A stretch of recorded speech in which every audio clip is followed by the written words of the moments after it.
Era el 45 cumpleaños de mi hija Rebeca y yo había llegado a su casa temprano con la tarta que había encargado, especialmente de su pastelería favorita. Costó $200, pero para mi única hija nada era demasiado caro. Llamé a la puerta con una sonrisa, esperando ver cómo se le iluminaba la cara como cuando era una niña pequeña. Pero cuando la abrió, su expresión fue de total fastidio. «Ah, eres tú», murmuró, sin siquiera mirarme a los ojos. «Feliz cumpleaños, mi amor», dije, extendiendo la tarta con las velas ya colocadas. «Te traje tu favorita, chocolate con fresas, como cuando eras niña». Rebeca soltó un suspiro profundo, como si mis presentes fueran una carga insoportable. «Mamá, tenemos que hablar», dijo secamente, dejándome pasar sin siquiera darme las gracias por la tarta. Nos sentamos en la sala de estar de su hermosa casa, una casa que yo había financiado por completo cuando ella y David se casaron. Habían sido $50,000 que saqué de mis ahorros de toda la vida, dinero que había guardado centavo a centavo, trabajando turnos dobles como enfermera durante 40 años. «¿Sabes, mamá?», empezó Rebeca con esa voz fría que había desarrollado en los últimos años, «he estado pensando mucho en mi cumpleaños, en los regalos, y en lo que de verdad me haría feliz». Asentí con entusiasmo. «Claro, mi amor. Dime qué quieres, y te lo conseguiré. Un viaje, alguna joya, quizá ese coche nuevo que mencionaste». Rebeca me miró directamente a los ojos, y lo que vi allí me heló la sangre. Era puro desprecio. «Lo único que más me gustaría como regalo de cumpleaños», dijo despacio, saboreando cada palabra, «es que simplemente te murieras». El mundo se detuvo. Literalmente sentí como si alguien me hubiera arrancado el corazón del pecho. Sus palabras resonaban en mis oídos como un bucle interminable. Mi hija, mi propia hija, había deseado mi muerte como regalo de cumpleaños. «¿Qué? ¿Qué acabas de decir?», alcancé a susurrar, sintiendo como las lágrimas me llenaban los ojos. «¿Me oíste?», continuó, con una frialdad que me cortaba como cuchillos. «Estoy cansada de ti, mamá, cansada de tus llamadas constantes, de tus visitas inesperadas, de que siempre estés aquí molestándome. Mi vida sería mucho más fácil y más feliz si simplemente desaparecieras». Las manos me temblaban incontrolablemente. 72 años de vida, 45 años siendo su madre, y jamás pensé que escucharía esas palabras salir de su boca. «Rebeca», logré decir entre sollozos, «soy tu madre. Te he dado todo, y sacrificado todo por ti». «Exacto», me interrumpió, poniéndose de pie del sofá, «y por eso me estás asfixiando. No puedo respirar con tu presencia constante. Necesito libertad.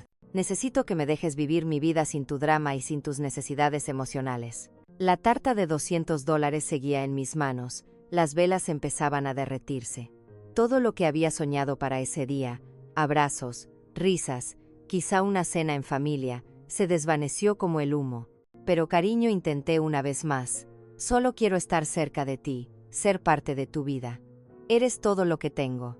«Y ese es exactamente el problema», respondió, cruzándose de brazos. «El hecho de que yo sea todo lo que tienes.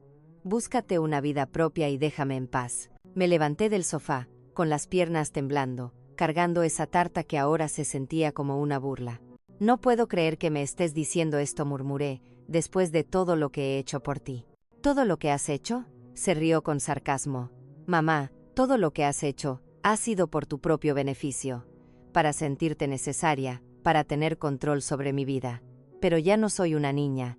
Caminé hacia la puerta, sintiendo como si cada paso me costara años de vida. Al llegar al umbral, me giré una última vez, esperando ver algo de arrepentimiento en sus ojos, alguna señal de la dulce niña que había sido. Pero solo vi impaciencia, impaciencia porque me fuera para poder celebrar por fin su cumpleaños, sin la molestia que yo representaba. «Feliz cumpleaños», Rebeca, murmuré, y salí de aquella casa, cerrando la puerta tras de mí. No sabía en ese momento que sería la última vez que entraría en esa casa como la madre que lo había sacrificado todo, porque lo que mi hija no sabía era que acababa de despertar algo en mí que llevaba décadas dormido. Llegué a mi pequeño apartamento con las piernas temblorosas y el corazón roto. La tarta de $200 terminó en la basura, las velas derretidas reflejaban las lágrimas que no dejaban de caer. Me senté en mi viejo sofá, el mismo sofá donde había amamantado a Rebeca de bebé, donde le había leído cuentos durante años, donde había llorado de felicidad cada vez que me llamaba mamá. ¿Cómo había acabado aquí? ¿Cómo podía mi propia hija, la niña que había llevado en mi vientre durante 9 meses, desear mi muerte con tanta frialdad? Empecé a recordar todo, absolutamente todo lo que había hecho por ella en los últimos 45 años. Cuando tenía 3 años y le dio neumonía, trabajé turnos triples en el hospital para pagar sus medicinas. Fueron $1,200 en antibióticos que mi seguro no cubría, dinero que conseguí vendiendo las joyas de mi difunta madre. Cuando cumplió 16 y quiso ir al baile de graduación, trabajé fines de semana completos durante 4 meses para comprarle ese vestido rosa que costó $800. Recuerdo cómo le brillaban los ojos cuando se lo probó. Gracias, mamá, eres la mejor del mundo, me dijo, abrazándome fuerte. En la universidad, cuando cambió de carrera por tercera vez, pagué cada semestre sin una sola queja, $42,000 en total, dinero que obtuve sacando una segunda hipoteca sobre mi casa. No te preocupes, cariño, le decía cada vez que me llamaba llorando. Tu educación es lo más importante. Cuando se casó con David, organicé y pagué toda la boda, $35,000, para que tuviera la boda de sus sueños. El salón más elegante de la ciudad, las flores más hermosas, el menú, lo eligió sin preocuparse por el precio. Quiero que mi princesa lo tenga todo, le dije mientras firmaba cheque tras cheque. Y luego vino la casa, esa misma casa donde acababa de humillarme. Cuando Rebeca y David decidieron que querían comprar su primera propiedad, no dudé ni un segundo. No se preocupen por la entrada, les dije. Yo me encargo. Fueron $150,000 de mis ahorros de toda la vida, el dinero que había guardado para mi jubilación. Pero no terminó ahí. Cuando llegaron los gemelos hace 5 años, me convertí en la niñera gratuita. Cada noche que Rebeca quería salir con David, cada vez que tenían planes y necesitaban a alguien que cuidara de los niños, ahí estaba yo, sin cobrar ni un centavo, feliz de ayudar a mi hija a tener la vida que siempre había soñado. Cuando David perdió su trabajo el año pasado, ¿quién pagó la hipoteca durante 8 meses? Yo. $16,000 que saqué de mi pensión, dinero que significó comer arroz y frijoles durante semanas solo para estirar mis ingresos. Y cuando los gemelos necesitaron brackets, otros $4,000 que cubrí sin pensarlo 2 veces. No se preocupen, les dije, viendo sus caras angustiadas. Para eso estamos los abuelos. Me levanté del sofá y fui a mi escritorio, donde guardaba todos los recibos, todas las pruebas de cada centavo que había gastado en mi hija y su familia. Eran cajas y cajas de documentos que había conservado, no por desconfianza, sino porque me hacía sentir orgullosa recordar todo lo que había podido hacer por ellos. Empecé a hacer cuentas. Criar a Rebeca desde su nacimiento hasta que se independizó, aproximadamente $200,000. La universidad, $42,000. La boda, $35,000. La entrada de la casa, $150,000. Los pagos de la hipoteca cuando David estuvo desempleado, $16,000. Los brackets de los gemelos, $4,000. Los regalos de cumpleaños y Navidad de todos esos años, al menos $10,000 metroas. El total era devastador, más de $460,000, casi $500,000 que había invertido en la felicidad de mi hija. Y todo para escuchar que su mayor deseo era que yo me muriera. Las lágrimas caían sobre los papeles mientras sumaba y restaba. Si hubiera puesto ese dinero en una cuenta de ahorros con interés compuesto, hoy tendría más de $600,000. Podría estar viviendo en una casa bonita, viajando por el mundo, disfrutando de una jubilación cómoda en lugar de contar monedas en este pequeño apartamento. Pero no, había elegido invertir en el amor. Había elegido creer que el dinero gastado en mi hija era dinero bien gastado, que cada sacrificio valía la pena porque al final tendría una hija que me amaría y cuidaría de mí en mi vejez. Qué ingenua había sido. Tomé el teléfono y marqué el número de Rebeca. Necesitaba escuchar su voz una vez más. Necesitaba confirmar que de verdad había dicho aquellas palabras tan terribles. ¿Qué quieres ahora, mamá?, contestó con fastidio después del 5.º tono. Rebeca, necesito saber si de verdad quisiste decir lo que me dijiste hoy, pregunté con la voz temblorosa. Por supuesto que lo quise decir, respondió sin el menor rastro de remordimiento. Mamá, ya es hora de que entiendas que necesito espacio. Tu obsesión conmigo no es saludable. Obsesión, repetí, incrédula. ¿Llamas obsesión al amor de una madre? Sí, exactamente. Y espero que después de hoy por fin captes el mensaje. Necesito que respetes mis límites y me dejes vivir mi vida. Colgué el teléfono sin despedirme. No había malentendidos. Mi hija realmente creía que mi amor era una carga, que mi presencia en su vida era un problema que tenía que resolver. Esa noche no pude dormir. Me quedé despierta mirando el techo, recordando cada momento hermoso que habíamos compartido, cada abrazo, cada te quiero, mamá que había salido de sus labios. ¿Había sido todo una mentira? ¿O simplemente había criado a una hija que se había vuelto tan egoísta que ya no podía ver más allá de sus propias necesidades? A las 3 de la madrugada, algo cambió dentro de mí. La tristeza empezó a transformarse en algo distinto, en rabia, en indignación, en la comprensión clara de que había sido usada, manipulada y tirada a la basura como un pañuelo desechable. Mi hija quería que yo muriera. Bueno, quizá había llegado el momento de darle exactamente lo que había pedido. Al día siguiente me desperté con una claridad mental que no había experimentado en años. La tristeza había dado paso a algo mucho más poderoso, la determinación. Si mi hija quería que desapareciera de su vida, lo haría, pero no de la manera que ella esperaba. Me puse mi mejor ropa y salí con un propósito definido. Primera parada, el banco donde tenía una cuenta conjunta con Rebeca para los gastos de emergencia de su casa, esa cuenta que había abierto por si acaso, y en la que había depositado $20,000 para cualquier imprevisto que pudiera surgir. Buenos días, señora Johnson, me saludó el gerente, el señor Martínez, que me conocía desde hacía años. ¿En qué puedo ayudarla hoy? Quiero cerrar la cuenta conjunta número 45872891, dije con una sonrisa que él interpretó como amabilidad, pero que en realidad era pura venganza. ¿Está segura? Esa cuenta tiene un saldo considerable de $20,000, advirtió, revisando la pantalla de su ordenador. Completamente segura.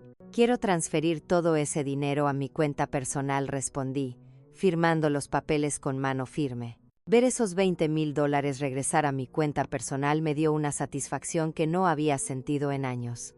Era solo el comienzo. Siguiente parada, la oficina de préstamos hipotecarios. Durante el año pasado, cuando David estuvo desempleado, yo había cofirmado su hipoteca. Eso significaba que, si ellos no podían pagar, la responsabilidad caía sobre mí. Pero también significaba que yo tenía derechos sobre esa propiedad. Señora Johnson, me saludó la agente de préstamos, la señora Williams. ¿Qué la trae por aquí? Quiero revisar el contrato de hipoteca en el que aparezco como cofirmante, expliqué. Necesito entender exactamente cuáles son mis derechos y obligaciones. Mientras ella buscaba los documentos, recordé el día en que firmé esos papeles. Rebeca había llorado de emoción. Gracias, mamá.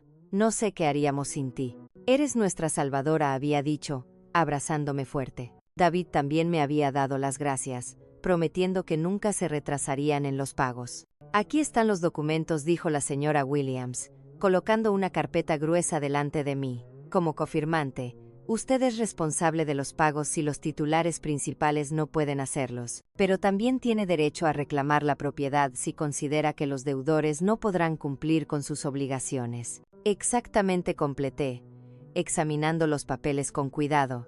¿Hay algún problema con los pagos?, preguntó con preocupación profesional. Estoy evaluando la situación, respondí, guardando una copia de todos los documentos en mi bolso. ¿Qué tendría que hacer si decidiera ejercer mis derechos como cofirmante? Tendría que demostrar que existe riesgo de impago o que ya ha habido retrasos significativos. En su caso, veo que usted cubrió 8 meses de pagos el año pasado, lo cual ya es evidencia suficiente de que los titulares principales carecen de estabilidad financiera. Perfecto. David había perdido su trabajo otra vez la semana pasada, información que Rebeca me había dado sin pensar en las implicaciones. Creía que estaba pidiendo ayuda de manera indirecta, pero en realidad me estaba dando las armas para mi venganza. Salí de esa oficina con una sonrisa. Mi querida hija no tenía idea de la tormenta que se estaba gestando. Tercera parada. Mi abogado personal, el señor Anel Adams, un hombre de 70 años que había sido amigo de mi difunto marido. Conocía toda mi situación familiar y había sido testigo de mis sacrificios por Rebeca durante décadas. Julieta me saludó con calidez. ¿Qué te trae a mi despacho? No es común verte por aquí. Anel, necesito tu ayuda con algo muy importante, le dije, sentándome frente a su escritorio. Quiero cambiar por completo mi testamento. Sus cejas se arquearon sorprendido. ¿Ha pasado algo con Rebeca? Le conté todo. Cada palabra hiriente, cada momento de desprecio, la frialdad con la que había deseado mi muerte el día de su propio cumpleaños. Anel me escuchó en silencio, con el gesto cada vez más serio a medida que le contaba los detalles. Julieta dijo por fin: siento muchísimo lo que estás viviendo. Nunca pensé que Rebeca fuera capaz de algo así después de todo lo que has hecho por ella. Yo tampoco, suspiré, pero ya he tomado una decisión. Quiero cambiar mi testamento y dejarlo todo a una organización benéfica. También quiero crear un fideicomiso para mis nietos.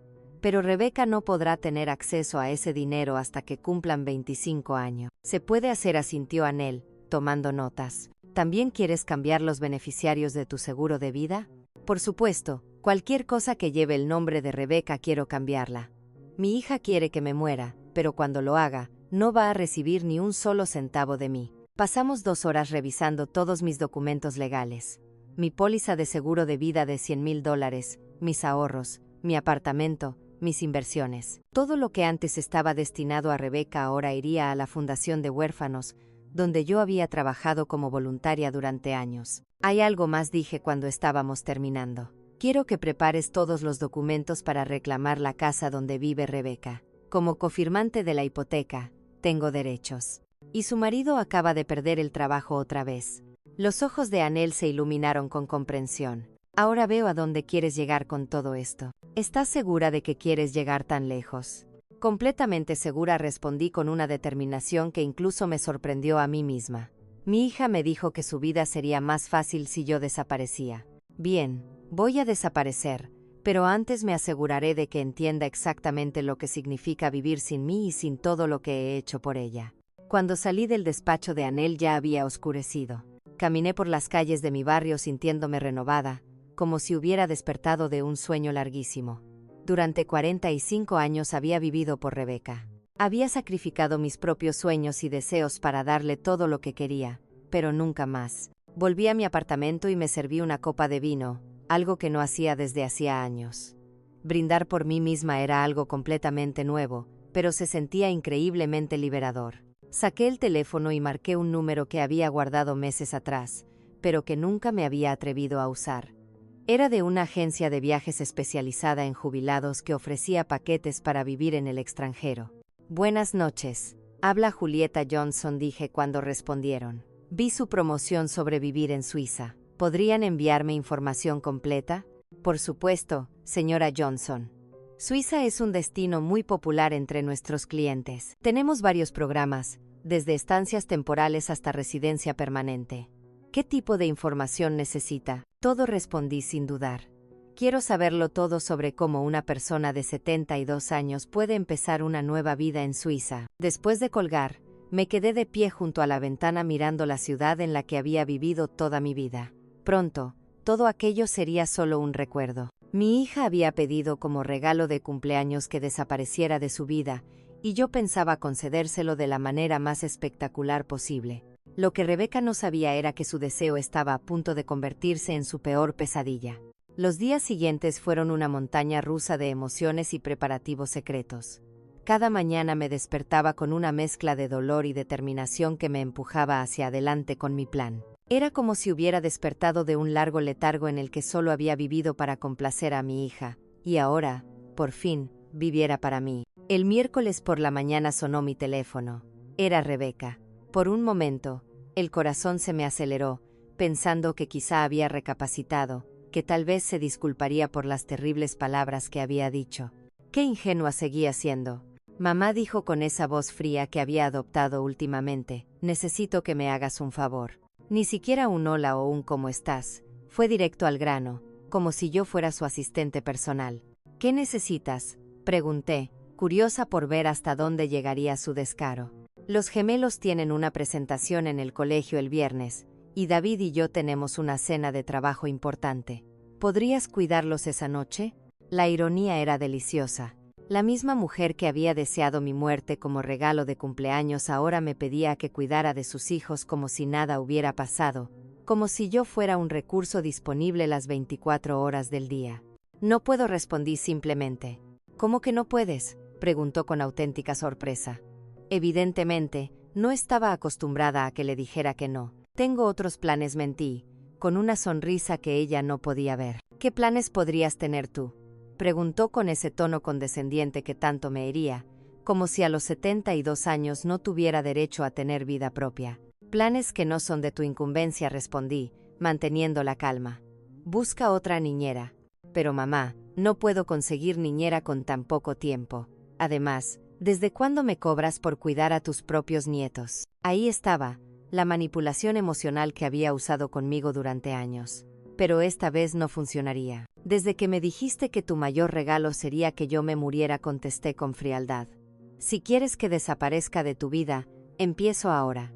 Hubo un largo silencio al otro lado de la línea. Finalmente, Rebeca soltó una risa sarcástica. «¿En serio? ¿Vas a castigarme como si fueras una niña pequeña?», dijo. «Pensé que después de unos días se te pasaría el drama». «No es drama, Rebeca, es respeto por tu deseo. Querías que desapareciera, así que eso haré». «Bien», dijo con fastidio. «Si quieres ser tan infantil, es tu problema. Pero no vengas luego llorando cuando estés sola». Colgó sin despedirse. Perfecto. Cada interacción confirmaba que estaba tomando la decisión correcta. Esa tarde fui de nuevo al banco, esta vez para hacer algo que nunca creí que haría: retirar la mayor parte de mis ahorros en efectivo. Fueron $30,000 que guardé en un sobre y puse en mi caja fuerte personal, el dinero que necesitaría para mi nueva vida en Suiza. También llamé a la agencia de viajes y confirmé mi viaje, un vuelo a Zúrich para el martes siguiente, con opción de extender mi estancia indefinidamente. El coste inicial fue de $5,000, dinero que pagué sin pestañear. Era la inversión más cara y más inteligente que había hecho en años. El jueves por la mañana recibí una visita inesperada. Era mi vecina, Elvira, una mujer de 68 años que vivía en el apartamento de al lado y con la que había desarrollado una amistad en los últimos 5 años. Julieta, dijo, sentándose en mi sala con una taza de café, «Te veo distinta estos días. ¿Ha pasado algo?». Elvira había sido testigo silenciosa de todos mis sacrificios por Rebeca. Me había visto cancelar planes con ella para salir corriendo cada vez que mi hija me necesitaba.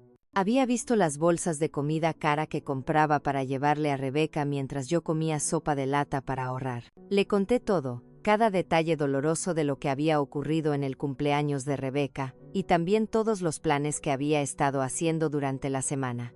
«Dios mío», Julieta, murmuró Elvira, con los ojos llenos de lágrimas. «No puedo creer que Rebeca te haya dicho algo tan cruel después de todo lo que has hecho por ella». «Lo peor es que lo dijo como si fuera lo más normal del mundo», expliqué. «Como si yo fuera una molestia en su vida que había que eliminar». «¿Y de verdad te vas a ir a Suiza?». «Sí», respondí con firmeza. «Ya he comprado el billete. Me voy el martes». Elvira tomó mis manos con cariño. «Sabes que tienes todo mi apoyo, ¿verdad? Lo que Rebeca te hizo no tiene perdón».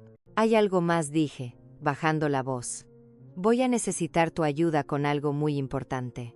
Le expliqué todo mi plan, cómo quería que Rebeca creyera que de verdad había muerto, al menos durante un tiempo. Elvira sería mi cómplice, la persona que encontraría mi apartamento vacío y mi carta de despedida. «Es brillante», murmuró Elvira con una sonrisa traviesa. «Esa hija desagradecida por fin va a entender lo que significa perderte». «¿Me ayudarás?». «Por supuesto que te ayudaré. De hecho, creo que es exactamente lo que Rebeca necesita para despertar». Aquella noche trabajé en la carta más importante de mi vida, la carta que Rebeca encontraría sobre su mesa y que lo cambiaría todo para siempre. Escribí y reescribí cada palabra, asegurándome de que transmitiera exactamente lo que quería decir.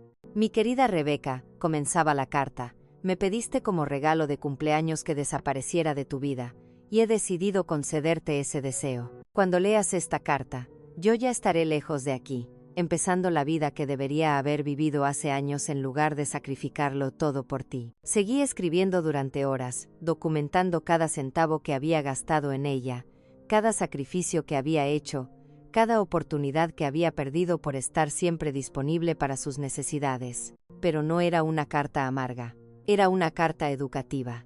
Quería que entendiera exactamente lo que había perdido. «Junto con esta carta encontrarás todos los documentos legales que he firmado esta semana», continué escribiendo. «El cambio de testamento, la cancelación de tu seguro médico que yo pagaba, la notificación de que, como cofirmante de tu hipoteca, he decidido ejercer mis derechos debido a la inestabilidad laboral de David, y la cancelación de todos los beneficios financieros que recibías de mí. Era una carta de 23 páginas que detallaba meticulosamente todo lo que iba a cambiar en su vida ahora que yo había desaparecido, tal como ella quería. Tu vida será mucho más fácil sin mí, terminaba la carta, pero también será mucho más cara.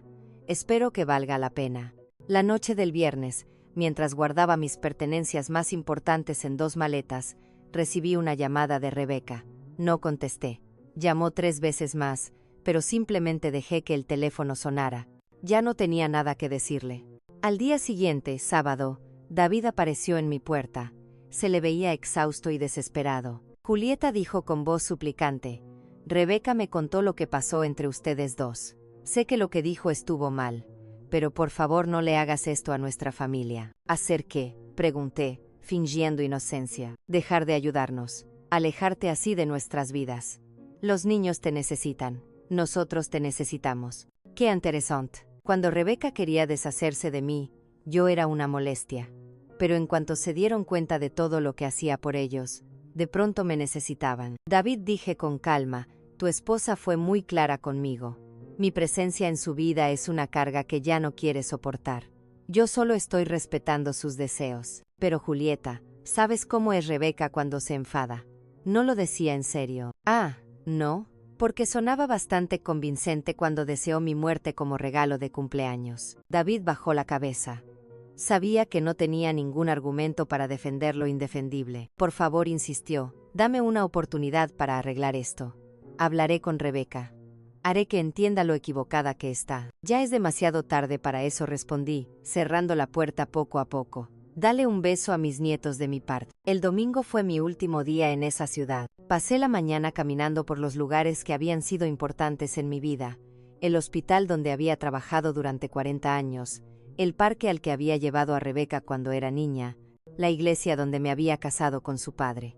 Era mi despedida silenciosa de una vida que había vivido completamente para los demás. El lunes comenzaría una vida que, por fin, viviría para mí. La noche del domingo no pude dormir, no por los nervios ni por el arrepentimiento, sino por una emoción extraña que no había sentido en décadas, la anticipación de una aventura. A mis 72 años, estaba a punto de empezar la vida con la que siempre había soñado, pero que nunca me había atrevido a vivir. A las 5 de la mañana del lunes, Elvira llamó a mi puerta, tal como habíamos acordado. Traía café recién hecho, y una sonrisa cómplice que me llenó de energía. ¿Lista para tu gran fuga?, preguntó, guiñándome un ojo. Más que lista, respondí, llevando mis 2 maletas hacia la puerta. ¿Tienes las llaves de repuesto de mi apartamento? Aquí están, dijo, enseñándome el juego de llaves que le había dado la noche anterior. Y también tengo la carta para Rebeca y todos los documentos legales que vas a dejar en su mesa. Lo habíamos planeado todo meticulosamente. Elvira esperaría hasta el miércoles para ir al apartamento de Rebeca y entregar los documentos, fingiendo que había encontrado mi piso vacío y que se había preocupado por mi desaparición. Sería ella quien le daría a Rebeca la noticia de que yo me había ido para siempre. Recuerda, le dije mientras llamábamos a un taxi, tienes que actuar muy preocupada. Dile que no contesté el teléfono durante 2 días, que llamaste a mi puerta y no respondí, y que cuando usaste las llaves de emergencia encontraste el apartamento vacío y la carta sobre la mesa. No te preocupes, Julieta. Fui profesora de teatro durante 30 años. Va a ser la interpretación de mi vida, me dijo Elvira con una sonrisa traviesa. El taxi llegó puntualmente a las 6 de la mañana. Mientras cargaban mis maletas, eché una última mirada a mi apartamento. Había vivido allí 15 años, pero, curiosamente, no sentía nostalgia. Era como si por fin me estuviera liberando de una prisión que yo misma había construido. ¿Al aeropuerto?, preguntó el taxista. Al aeropuerto, confirmé, y sentí que esas 2 palabras marcaban el inicio de mi nueva existencia. Durante el trayecto de 40 minutos pensé en todo lo que estaba dejando atrás. Mi trabajo voluntario en el hospital, mis rutinas diarias, la preocupación constante por Rebeca y sus problemas. Pero también pensé en todo lo que me esperaba. La libertad de tomar mis propias decisiones, de gastar mi dinero en mí misma, de vivir sin el peso constante de las exigencias emocionales de mi hija. En el aeropuerto, Mientras esperaba mi vuelo, recibí 3 llamadas de Rebeca que no atendí. Luego llegó un mensaje de texto. Mamá, estás siendo ridícula. Los niños preguntan por ti. Llámame. Borré el mensaje sin responder. Era fascinante cómo, ahora que ya no estaba disponible las 24 horas del día, de repente me necesitaba. El vuelo a Zúrich fue largo pero tranquilo. Por primera vez en años, nadie sabía dónde estaba. Nadie podía llamarme para pedirme favores, dinero o tiempo. Era una sensación embriagadora de libertad que no había experimentado desde antes de ser madre. Durante las 12 horas de viaje, escribí en mi diario todo lo que había ocurrido en la última semana, cada detalle, cada emoción, cada decisión que me había llevado hasta ese momento. Quería recordar exactamente cómo se sentía liberarme de una relación tóxica, incluso cuando esa relación era con mi propia hija. Llegué a Zúrich el martes por la noche, hora local. Un representante de la agencia de viajes me estaba esperando en el aeropuerto con un cartel con mi nombre. Era un hombre joven y amable llamado Klaus, que hablaba un inglés perfecto. Señora Johnson me saludó con una sonrisa sincera. Bienvenida a Suiza.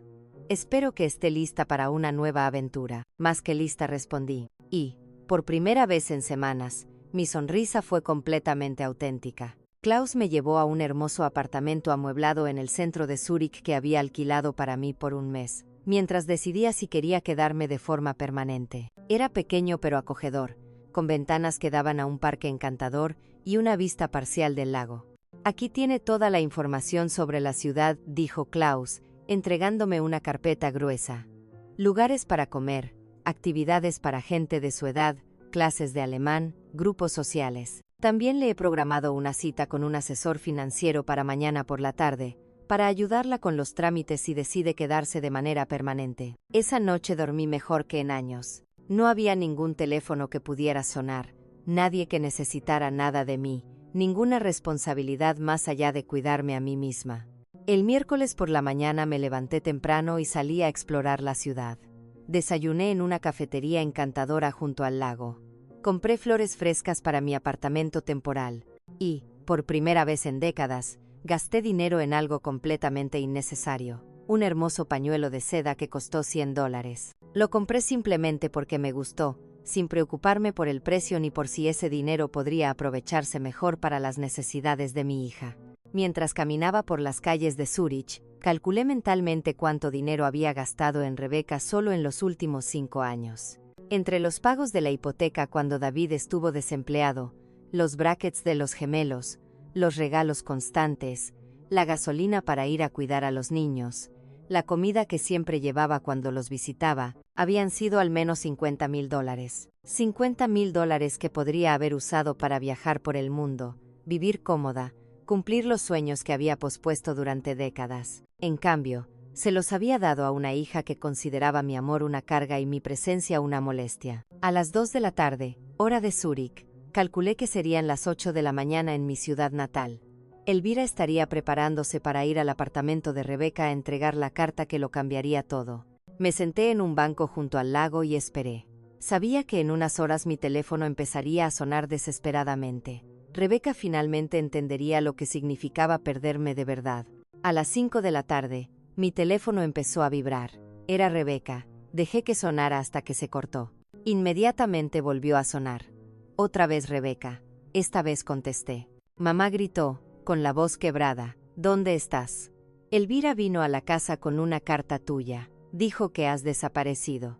¿Qué está pasando? Hola. Rebeca, respondí con calma, disfrutando del lago suizo mientras hablaba. ¿Ya leíste la carta? Sí, la leí. ¿Estás loca? ¿Cómo pudiste hacernos esto? ¿Dónde estás? Estoy exactamente donde necesito estar, respondí. Lejos de ti, tal como querías. Pero yo no quería esto. No quería que de verdad te fueras. Solo estaba enfadada. No lo decía en serio. Ahí estaba, la táctica típica de Rebeca, minimizar el daño que había causado, hacerme sentir culpable por reaccionar a su crueldad. ¿No lo decías en serio cuando me dijiste que tu mayor deseo de cumpleaños era que yo me muriera? Le pregunté, porque sonabas bastante convincente. Fue solo, estaba frustrada. David perdió el trabajo otra vez. Los niños me están dando problemas en el colegio. Estoy muy estresada. No debería haberlo pagado contigo. Tienes razón, No deberías haberlo hecho, pero ya está hecho y las palabras no se pueden retirar. Pero mamá, por favor, vuelve. Te necesitamos. Te necesito. Qué interesante. Ahora me necesitaba.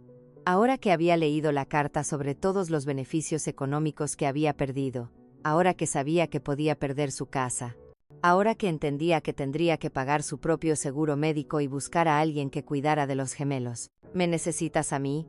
¿O necesitas mi dinero? Le pregunté directamente. Hubo un largo silencio al otro lado de la línea. Te necesito a ti, murmuró por fin, pero su voz no sonaba convincente. Rebeca, durante 45 años viví por ti.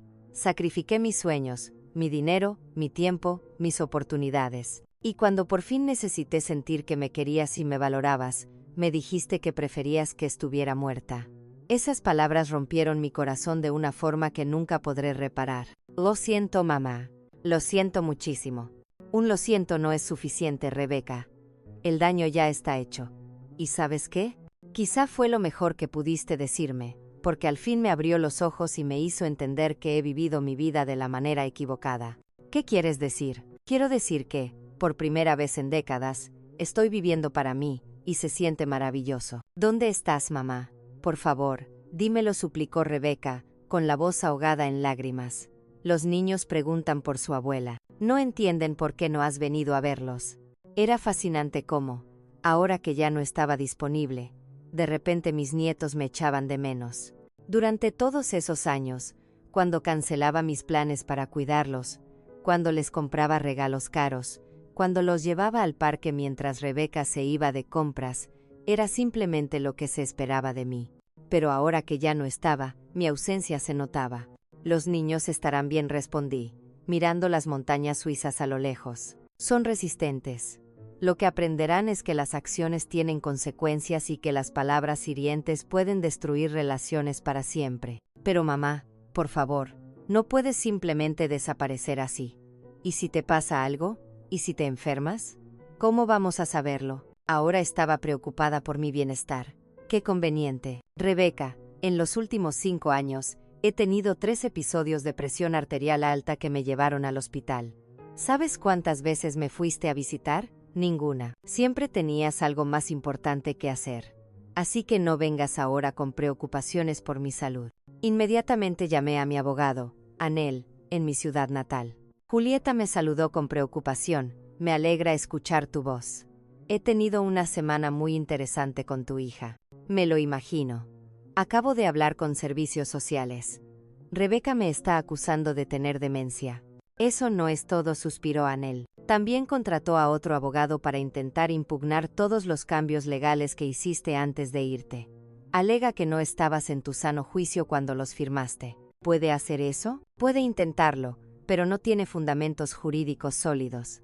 Tengo grabaciones de todas nuestras conversaciones donde demuestras claramente una lucidez total. Además, el hecho de que planearas tu partida meticulosamente y estés viviendo de forma independiente en Suiza contradice cualquier acusación de deterioro cognitivo. ¿Qué más está haciendo? Ha intentado acceder a tus cuentas bancarias alegando preocupación por tu bienestar. También quiso detener el proceso de reclamación de la casa, pero como todo está respaldado legalmente, y ella misma firmó los documentos donde reconoce que David volvió a perder el trabajo, no tiene argumentos válidos. Era increíble hasta dónde estaba dispuesta a llegar Rebeca para recuperar los beneficios económicos que había perdido. Anel, quiero que prepares una demanda por difamación contra mi hija. Sus falsas acusaciones sobre mi estado mental podrían afectar mi reputación y mis derechos legales. Será un placer, respondió Anel con satisfacción. Después de ver cómo te ha tratado, creo que es hora de que enfrente las consecuencias legales de sus actos. 2 días después me presenté en el consulado estadounidense en Zúrich para las evaluaciones médicas y psicológicas. El médico estadounidense que me examinó era un hombre mayor, con mucha experiencia, que entendió la situación de inmediato. Señora Johnson, me dijo tras una exhaustiva evaluación de 3 horas, no solo está usted en perfecto estado mental, sino que las decisiones que ha tomado demuestran una lucidez y un valor admirables. Su hija está tratando claramente de manipular el sistema legal para recuperar beneficios económicos. Eso quedará documentado oficialmente, por supuesto. Enviaré un informe detallado a servicios sociales explicando que sus acusaciones carecen de fundamento y que usted lleva una vida independiente y saludable en Suiza. Esa misma tarde recibí una llamada de la trabajadora social. Señora Johnson, hemos recibido el informe médico del consulado. Está claro que las acusaciones de su hija no tienen base. Vamos a cerrar el caso y a notificar a Rebecca que sus quejas eran infundadas. Gracias, respondí. ¿Quedará esto registrado de algún modo? Sí, quedará documentado que ella presentó una denuncia falsa sobre el bienestar de un familiar, lo cual podría tener implicaciones legales si se repite. Perfecto. Rebecca no solo había fracasado en su intento de invalidar mis decisiones, sino que ahora tenía un registro oficial de haber presentado denuncias falsas. Esa noche decidí hacer algo que había estado posponiendo. Escribir una carta abierta detallando toda mi experiencia, no para Rebecca, sino para otras madres que pudieran estar viviendo situaciones similares de manipulación y abuso emocional por parte de hijos adultos. Escribí durante 4 horas, documentando cada sacrificio que había hecho, cada manipulación que había sufrido, y cada paso que había dado para recuperar mi dignidad y mi vida. Era una carta de 20 páginas que titulé Cuando el amor de una madre se convierte en autodestrucción, mi historia de liberación a los 72. Decidí enviar la carta a un blog en línea que había descubierto y que se especializaba en historias de mujeres mayores que habían encontrado el valor para cambiar sus vidas de forma radical. Una semana después recibí una respuesta entusiasta de la editora. Julieta escribió, tu historia es poderosa e inspiradora. Hemos recibido cientos de comentarios de mujeres que se identifican por completo con tu experiencia. ¿Estarías dispuesta a participar en una entrevista en video para nuestro canal de YouTube? Acepté de inmediato. Era hora de usar mi experiencia para ayudar a otras mujeres atrapadas en dinámicas familiares tóxicas. La entrevista se publicó 2 semanas después y se volvió viral rápidamente. Miles de mujeres compartieron historias similares de hijos adultos que las manipulaban emocionalmente y las explotaban económicamente. Los comentarios eran un catálogo de dolor y reconocimiento. Mi hijo de 40 años vive en mi casa.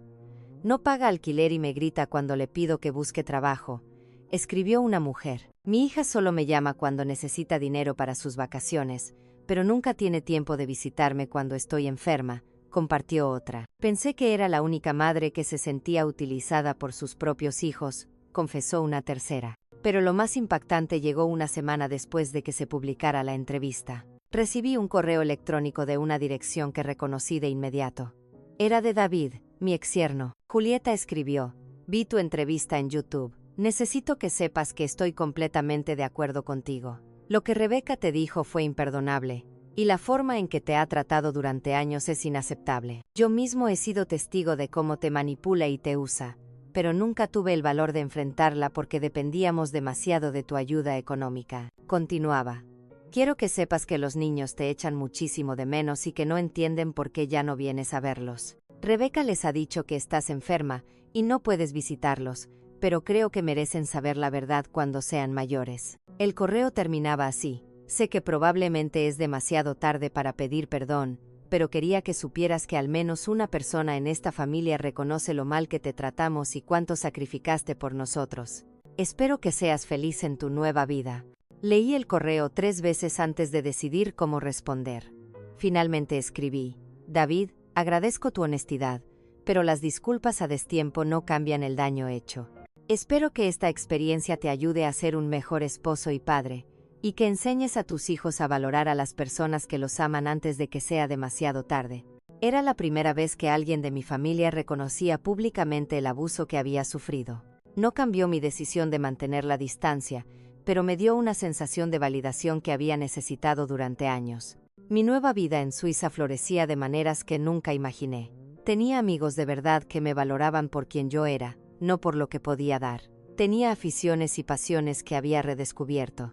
Tenía tranquilidad y estabilidad económica. Y sobre todo, tenía dignidad. 6 meses después de mi llegada a Suiza, mi vida había tomado una forma que jamás hubiera soñado. Era una mañana de primavera perfecta cuando recibí una llamada que lo cambiaría todo una vez más. Era Elvira, mi querida vecina y cómplice. Julieta dijo con voz emocionada, tienes que escuchar esto. Rebecca perdió la casa. El corazón se me detuvo por un momento. A pesar de todo, Una parte de mí seguía preocupándose por el bienestar de mis nietos. ¿Qué fue exactamente lo que pasó?, pregunté. El banco ejecutó la hipoteca la semana pasada. David no pudo encontrar un trabajo estable. Se atrasaron en los pagos y, como tú eres la cofirmante y estás ejerciendo tus derechos legales, el banco procedió con la ejecución. Rebeca vino a verme ayer llorando histéricamente. ¿Y los niños? Están bien. Se mudaron a un pequeño apartamento al otro lado de la ciudad. David por fin consiguió trabajo en una fábrica. Gana mucho menos que antes, pero al menos es algo estable. Rebeca también tuvo que volver a trabajar. Fue extraña la mezcla de sentimientos que experimenté. No sentí alegría por su sufrimiento, sino una profunda satisfacción de justicia. Por primera vez en su vida, Rebeca y David estaban experimentando las consecuencias reales de sus decisiones sin tener a alguien que los rescatara. ¿Hay algo más? Sí, continuó Elvira. Rebeca me preguntó si sabía cómo contactar contigo. Dijo que quiere disculparse de verdad, que por fin entiende todo lo que perdió cuando te perdió a ti. ¿Y qué le dijiste? Le dije que hay heridas demasiado profundas como para sanar y que hay palabras que nunca se pueden retirar. También le dije que estás floreciendo en tu nueva vida, y que probablemente es mejor para las dos que no intente contactarte. Elvira tenía razón. Durante esos 6 meses había construido una paz interior que no estaba dispuesta a arriesgar por promesas vacías de una hija que había demostrado repetidamente que solo me valoraba cuando me necesitaba. Esa tarde recibí una llamada inesperada de mi abogado, Anel. Julieta, tengo noticias interesantes, dijo. La casa de Rebeca finalmente ha sido vendida por el banco y, como tú eras la cofirmante, tienes derecho a recuperar tu inversión inicial de $150,000 más los intereses acumulados. ¿Cuánto es eso en total? $185,000. El banco ya ha aprobado la transferencia. El dinero estará en tu cuenta suiza la próxima semana. Era increíble. No solo había recuperado mi inversión original, sino que había ganado $35,000 adicionales. Dinero que se habría perdido para siempre si hubiera seguido siendo la madre eternamente sacrificada. Hay algo más, añadió Anel. Tu apartamento en tu ciudad natal por fin se vendió. Después de comisiones y gastos, el importe neto es de $95,000. En total, estaba recibiendo casi $300,000 en bienes que daba por perdidos. Con mis ahorros existentes y las inversiones que había hecho en Suiza, mi patrimonio total superaba ya los $500,000. A los 72 años, era más rica de lo que había sido en toda mi vida. Esa noche lo celebré en mi restaurante favorito junto al lago. Pedí champán francés y brindé por la mujer valiente que había tenido el coraje de empezar de nuevo cuando todo parecía perdido. Mientras cenaba, pensé en todo el camino recorrido. Había comenzado este viaje siendo una madre rota y humillada, destrozada por las crueles palabras de una hija desagradecida. Pero ahora era una mujer independiente, económicamente estable, rodeada de amigos genuinos y viviendo la vida que siempre había soñado. Al día siguiente decidí hacer algo que llevaba semanas considerando: escribir un libro completo sobre mi experiencia. No solo mi historia, sino una guía práctica para mujeres mayores atrapadas en relaciones familiares tóxicas. Contacté con una editorial suiza especializada en libros de autoayuda y crecimiento personal. La editora, una mujer llamada Brigitte, se interesó de inmediato. Julieta, me dijo durante nuestra reunión, tu historia toca un tema que afecta a millones de mujeres, pero del que casi no se habla abiertamente. El abuso emocional por parte de hijos adultos es un problema epidémico que necesita salir a la luz. Pasé los siguientes 3 meses escribiendo Cuando el amor duele, liberarse del abuso emocional familiar después de los 70. El libro no solo documentaba mi experiencia personal, sino también estrategias prácticas para reconocer la manipulación, establecer límites sanos y encontrar el valor para priorizar el propio bienestar. El libro se publicó 8 meses después y se convirtió en un éxito de ventas en varios países europeos. Las cartas que recibí de las lectoras eran increíbles. Leí tu libro y por fin entendí que no soy una mala madre por negarme a seguir financiando la irresponsabilidad de mi hijo de 35 años, escribió María, desde España. Tu historia me ayudó a comprender que el verdadero amor no exige autodestrucción, me escribió Carmen, desde México. Después de leer tu libro, vendí mi casa grande y me mudé a un piso pequeño que puedo pagar sin depender de la ayuda de mis hijos.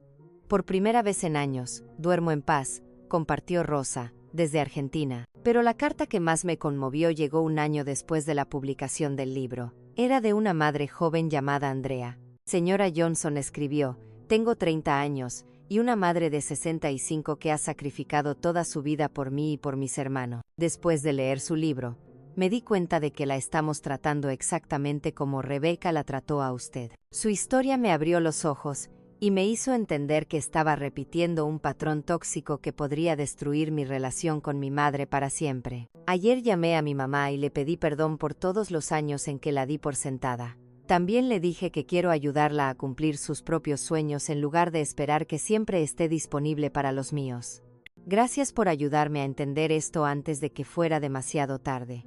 Esa carta me hizo llorar de alegría. Mi dolor había servido para evitar que otras familias pasaran por la misma destrucción. 2 años después de mi llegada a Suiza, recibí una carta física en mi buzón. La letra del sobre me resultaba familiar, pero no lograba identificarla de inmediato. Cuando la abrí, el corazón se me detuvo. Era de mis nietos, ya de 12 años. Querida abuela Julieta, escribieron con caligrafía infantil, papá nos contó la verdad sobre por qué te fuiste. Nos dijo que mamá te dijo cosas muy feas y que por eso decidiste empezar una nueva vida lejos de nosotros. Queremos que sepas que te echamos mucho de menos y que entendemos por qué te fuiste. También queremos que sepas que estamos orgullosos de ti por ser tan valiente. Cuando seamos mayores, nos gustaría visitarte en Suiza, si tú quieres. Te queremos mucho, abuela. La carta estaba firmada por los gemelos. Incluía dibujos que habían hecho de mí viviendo feliz en las montañas suizas. Lloré durante 1 hora después de leer esa carta, no de tristeza, sino por la certeza de que mi decisión de preservar mi dignidad había sido la correcta, aunque significara alejarme de personas a las que amaba. Decidí escribirles de vuelta. Mis queridísimos nietos, escribí. Sus palabras son el regalo más hermoso que he recibido en años. Los quiero profundamente y siempre los querré, sin importar la distancia. Cuando sean mayores y puedan tomar sus propias decisiones, las puertas de mi corazón y de mi casa estarán siempre abiertas para ustedes. Hasta entonces, quiero que sepan que su abuela está viviendo una vida plena y feliz, rodeada de belleza y paz. Conserven este amor que sienten por mí, pero también aprendan de esta experiencia. Las palabras tienen el poder de construir o destruir, y las relaciones se basan en el respeto mutuo, no en el sacrificio unilateral. Los quiero con todo mi corazón. Hoy, 3 años después de aquel terrible cumpleaños que cambió mi vida para siempre, estoy sentada en mi balcón en Zúrich, mirando las montañas mientras escribo las últimas líneas de mi historia. Tengo 75 años, un patrimonio de más de $600,000, un libro superventas, queridas amistades en todo el mundo y una paz interior que nunca pensé volver a experimentar. Rebeca me pidió como regalo de cumpleaños que desapareciera de su vida. Le concedí ese deseo de la manera más espectacular posible. Lo que nunca calculó fue que, al perderme, no solo perdió a una madre que la amaba incondicionalmente, sino también a la persona que había mantenido estable su mundo financiero durante décadas. Mi desaparición fue mi regalo para ella. Mi nueva vida fue mi regalo para mí. Y valió cada lágrima, cada sacrificio y cada momento de dolor que me trajo hasta aquí. Porque, a veces, la única manera de salvarte es tener el valor de perderte por completo para renacer como la persona que siempre estuviste destinada a ser. ¿Te gustó mi historia y desde qué ciudad me estás escuchando? Encontrémonos en los comentarios. Si te gustó la historia, puedes apoyarme enviando un súper gracias para que pueda seguir trayendo más relatos como este. Muchísimas gracias por tu dulce apoyo. Espero con ilusión tus comentarios sobre la historia. En pantalla puedes ver 2 nuevos relatos de vida que te recomiendo muchísimo. Hay mucho más en mi canal. No olvides suscribirte. Nos vemos en la próxima historia de vida, con amor y respeto.